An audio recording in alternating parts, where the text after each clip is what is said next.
I'm John Cook, Weld County Sheriff. And I'm representing, I'm going to be reading a statement for the 55 sheriffs that have sued the state of Colorado and Governor Hickenlooper. While we respect the judge's ruling today, we believe that it is plainly wrong on the law and on the facts. We will take this case to the 10th Circuit Court of Appeals and, if necessary, to the United States Supreme Court. Today was only the first round in the case, not the last. Otis McDonald, Dick Heller, and other Second Amendment plaintiffs didn't win their first rounds in the district court. They did win at the end in their appeals. We are ready to present our case to the higher court that will make the final decision. 2 weeks ago, John Hickenlooper truthfully told the sheriffs that he knows the magazine ban won't do any good. We presented extensive evidence to the court showing that he was right. 2 weeks ago, John Hickenlooper told the sheriffs, "We really screwed up the background check bill." He was right again. At trial, we presented the evidence showing that the governor and the legislature expected and budgeted for 200,000 additional checks on private sales every year. Instead, the number of checks on private sales had declined because of the gun registration scheme in House Bill 1229 is so unworkable. The district court refused to consider this evidence, and we believe that refusal was wrong as a matter of law. Reducing rather than increasing the number of background checks, disarming retired sheriffs, deputies, and other law-abiding citizens of the magazines they need for self-defense, while accomplishing absolutely nothing for public safety. John Hickenlooper knows that the Bloomberg anti-gun laws are a failure. As sheriffs, every day we fight to protect the safety and the rights of law-abiding citizens of Colorado. We will continue the fight, and we look forward to presenting our case to the higher court. Dave? And we're be happy to take any questions you might have. Is there any concern with taking it to federal appeals court that you could be setting national precedent here also? If the ruling doesn't go your way, any concerns about that? I'm David Copel, the attorney representing the sheriffs pro bono. We think we have a very strong case in the Court of Appeals, and this is an important issue for which there should be national precedents set. Do you agree with the judge that this isn't an infringement on the Second Amendment? No, we think the judge was wrong as a matter of law and did not correctly apply the Supreme Court's precedents in District of Columbia versus Heller and McDonald v. Chicago, and the court likewise did not properly apply the 10th Circuit Court of Appeals Second Amendment precedents. In the ruling, the judge mentioned how even if these laws are, foolish or unworkable or what have you, that really doesn't answer whether they're actually unconstitutional. Can you answer that? Well, the judge is not there to rule on the wisdom of the law, but the Constitution and the higher court's precedents say that when people's rights are infringed, you have to look at whether the infringements meaningfully advance public safety. You have to look at the means and at the ends. We showed the court unrebutted evidence that the means are a failure. If the objective is to have more background checks, 200,000 more, and you end up with fewer, then the background check law can't possibly pass the means-end scrutiny which the higher court decisions plainly require. And as a follow-up to that, the judge also said that the state or the laws, you don't have to show that they've been effective or that they're workable, and that again doesn't go to whether they're valid laws. Can you respond? I think that the judge is wrong as a matter of law on that issue, and we will be presenting that argument to the 10th Circuit. Can you talk about the private sales side of it? When the judge is saying, look, this isn't a greater burden than Well, commercial? we think it is quite a burden to say that when you want to loan a gun to somebody for 4 days, like to a ranch hand, that you have to drive 2 hours to find one of the few firearms dealers in the state who's willing to do the checks on mere private loans with a maximum fee of no more than $10. And we think that's part of the reason why the bill was supposed to increase checks by $200,000, and instead it had the perverse effect of reducing checks. Can the sheriffs comment on whether they're enforcing these laws and if this court decision affects them at all? Well, I can certainly step up. Even as this case went through, we've yet to see enforcement by any Colorado law enforcement agency of these statutes. I know when it went through last year, the legislature, when there was an attempt to repeal it, that was what the legislature came up with. So the truth is, it's completely impractical to apply these laws. We've seen that as just a matter of reality. And back on the other issue of what burden it is on the background checks, a resident in my county who was in a motor vehicle accident and had her gun put for safekeeping found it so difficult it took the city of Fort Collins weeks, if not a few months, to return a firearm that there was never a question she had a legal right to have.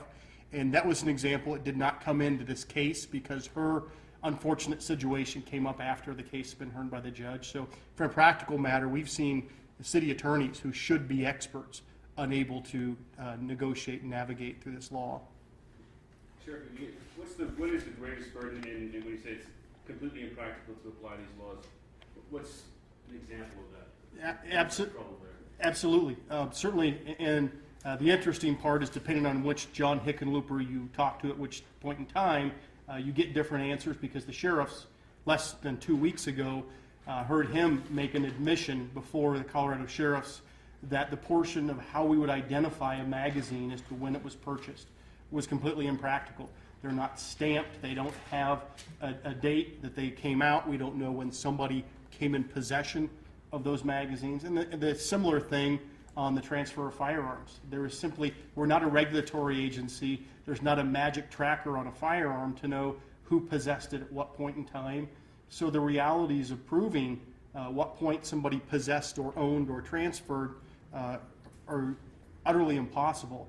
We also found, as we did, transfer returns to citizens that the Colorado Bureau of Investigation, the governor's own law enforcement agency, has advised us to do it in a manner that is not compliant with the law because they realized that the law couldn't be complied with on doing the background checks. And going back to the other question, I came out right away and said that these laws are unenforceable, so therefore I won't enforce them. And the judge's ruling has done nothing to change my opinion on that. They are still unenforceable. And I think that's borne out in the fact that there has not been one arrest on either of these laws in almost a year. You know, I like to use the example when we pass DUI laws, we have thousands of arrests every year because they're understandable and they're enforceable. There has not been one arrest in any of those two bills or those two laws to date. And so it just shows that it does nothing for public safety and they're still unenforceable. But Sheriff, those DUI laws, sheriffs actively enforce, and sheriffs have said that we're not going to enforce it. So wouldn't it make sense that there's no arrest? No, not all of them. Not all the sheriffs have said that. And then, but we're not the only law enforcement agency in the state. There's a lot of police agencies, and then there's the state patrol, and they have not made any arrests on these laws either. So it's not just the sheriffs. Do you have to appeal everything, or do you appeal certain laws, or is it just... No, an appeal, you can appeal part of a decision, but not all of it. And the attorneys will be meeting to work out the details of precisely how and what, and precisely how we'll frame the appeal. Will you get to present new evidence in the 10th Circuit? No, that's the nature of an appeal. Would you drop challenging part of the law then, or is that still something you're thinking? No, we believe that both of the bills violate the Second and 14th Amendments of the United States Constitution. We also believe they violate the Americans with Disabilities Act, and it is our intention to move forward on all of these important legal issues. You see this going to the Supreme Court? Well, it is going for sure. The next step is to the 10th Circuit Court of Appeals. Whether it goes to the Supreme Court, they have discretion to take what cases they choose to take. Let's say it does, and the Supreme Court agrees with the lower court here, or even the appeals court agrees with the lower court here. I mean, at that point, do you guys say, you were right, we were wrong? Well, if we lost in the Supreme Court, we would not appeal to the United Nations. No, we think and obviously the Supreme Court can modify its own precedents, but we believe that under the law as it currently stands today, the Supreme Court precedents and the Tenth Circuit precedents, that our position is clearly right as a matter of law. Dave, is there one that's more significant than the other in terms of background versus magazines? They're both bad laws which affirmatively harm public safety and flagrantly violate the U.S. Constitution. So I would have trouble picking one as worse or better than the other. Were you expecting this kind of ruling from the judge? It was within the range of what we considered possible. I would say that compared to a lot of other cases, I think all the attorneys left at the end of the trial with a lot of uncertainty about the range about what could happen. So this was not shocking to us, nor would a different result have been shocking to us. So are there legal fees with this, or is it all pro bono? Oh, me? Yes, it's all pro bono. So there's no cost to the county? That's right.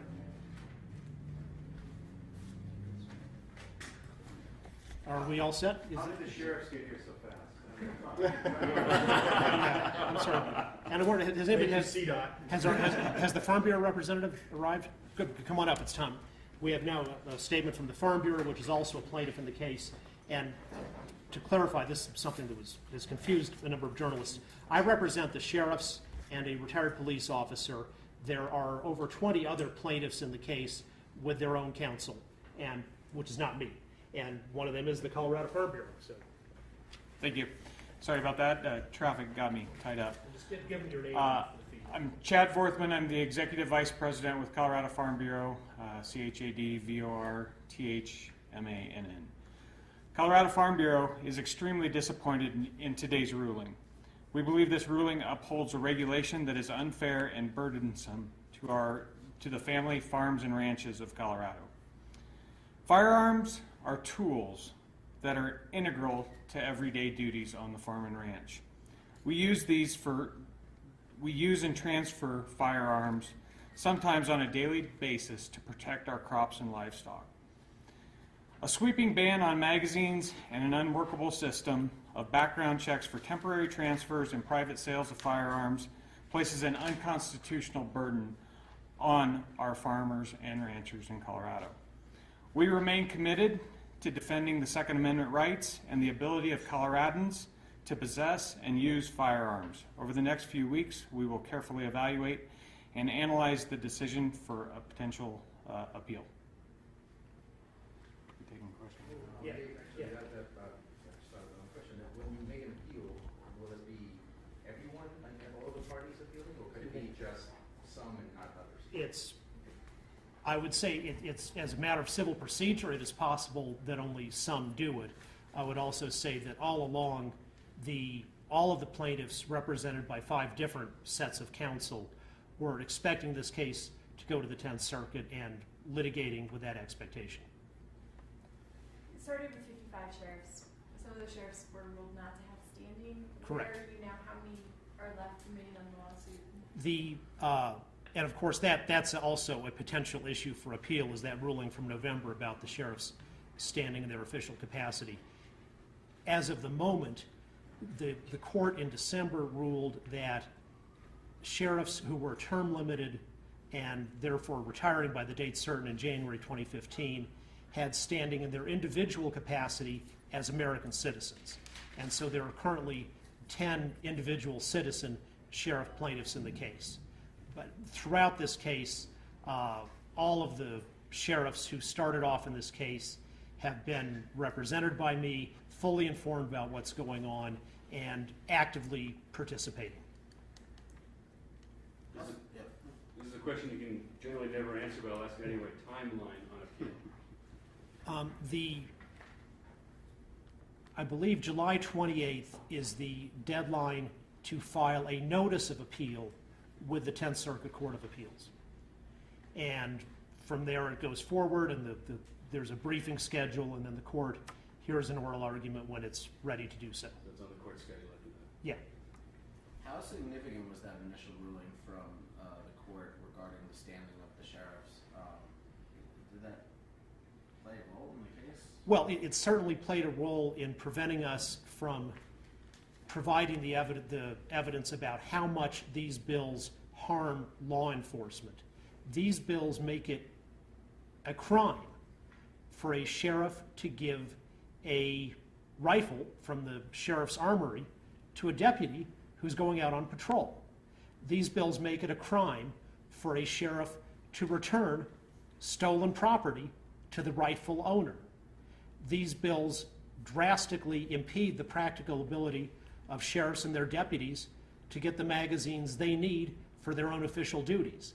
So, yes, I would say that the ruling definitely harmed our ability to present additional evidence of how destructive and dangerous these very badly written bills are. So are you leaning in the direction of appealing that initial? That's certainly under consideration. We'll be carefully analyzing all the potential issues for appeal. All right, and there's a copy of Sheriff Cook's statement here if you'd like. And one question for the sure. farmer, for the representative farmer. How does this hamper the farmer? You give an example of how the sheriffs were giving examples how it hampers their ability to enforce the law. How does it hamper the farmer? I think for our members, coyotes don't tell you when they're going to harass livestock. They don't tell you when they're going to attack your flock of sheep. So oftentimes in rural communities, there's a rifle, a shotgun in the back of the truck. Oftentimes that truck may be used by the owner of the property, it may be used by the owner of the firearm, or it may be used by a hired hand. So there's no system to really check and balance the 72 hours that were allowed as an exemption under this law. So there's the potential that someone could be breaking the law without doing anything that's outside of their normal everyday activities. And that also adds in the liability portion of the law, which puts that back on the farmer and rancher that's a member of ours. And I guess our concern is ultimately someday that's going to bring forward a lawsuit that's going to cause a family farm that's been there for generations and generations to be taken out of that community because of a overburdensome law. All right, thank you. We've got printed copies of Sheriff Cook's statement.